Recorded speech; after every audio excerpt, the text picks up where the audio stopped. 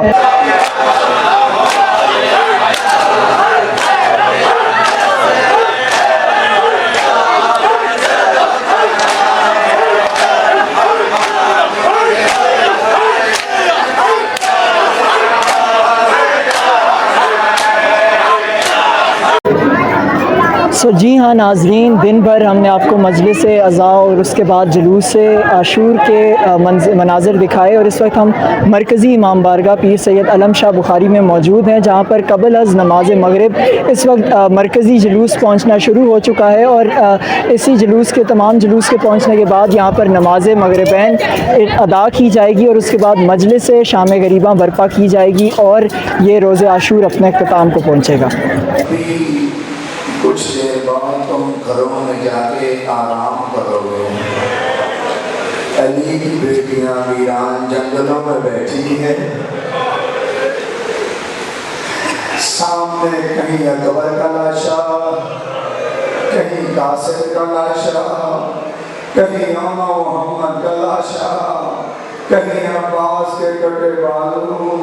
میں کہتا رہتا ہوں کہ آج کے دن حسین کا محرم ختم ہوا، زینب کا محرم شروع۔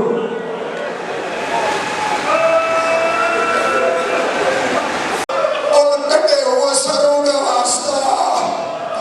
پروردگار، ان زخمی رخساروں کا واسطہ پروردگار، ان زخمی سروں کا واسطہ پروردگار، ان جلتے خیموں کا واسطہ پروردگار، ان سہمے ہوئے بچوں کا واسطہ پروردگار، ان پیاسی سیدادیوں کا واسطہ، ہم غریبوں کی، ہم فقیروں کی، ہم مسکینوں کی اس عزاداری کو قبول فرما۔ پروردگار اس عزاداری کو امام زمان کے حضور پیش کرتے قبول و منظور فرما۔ یہ وہ تحریک ہے کہ جو مظلومیت کا نشان بن کر ظلم کے خلاف، باطل کے خلاف، جبر کے خلاف کھڑی ہوتی ہے، اور امام حسین علیہ السلام استعارہ ہیں حریت کا اور آزادی انسانیت کا۔ جہاں جہاں دنیا میں یہ انسان چاہے جس بھی مکتب فکر سے تعلق رکھتے ہوں، کسی دین سے، کسی بھی مذہب سے تعلق رکھتے ہوں، کسی خطے سے تعلق رکھتے ہوں، لیکن اگر وہ آزادی چاہتے ہیں، اگر وہ ظلم کے خلاف کھڑا ہونا چاہتے ہیں، تو وہ اپنا قائد، اپنا رہنما امام حسین علیہ السلام کو مانتے ہیں، اور کربلا سے آزادی انسانیت اور شرافت انسانی کا درس لیتے ہیں۔ یہی وجہ ہے کہ حسین کسی ایک مسلک کے، کسی ایک مذہب کے، کسی ایک خطے کے نہیں ہیں، بلکہ کسی نے کیا خوب کہا کہ انسان کو بیدار تو ہو لینے دو، ہر قوم پکارے گی ہمارے ہیں حسین۔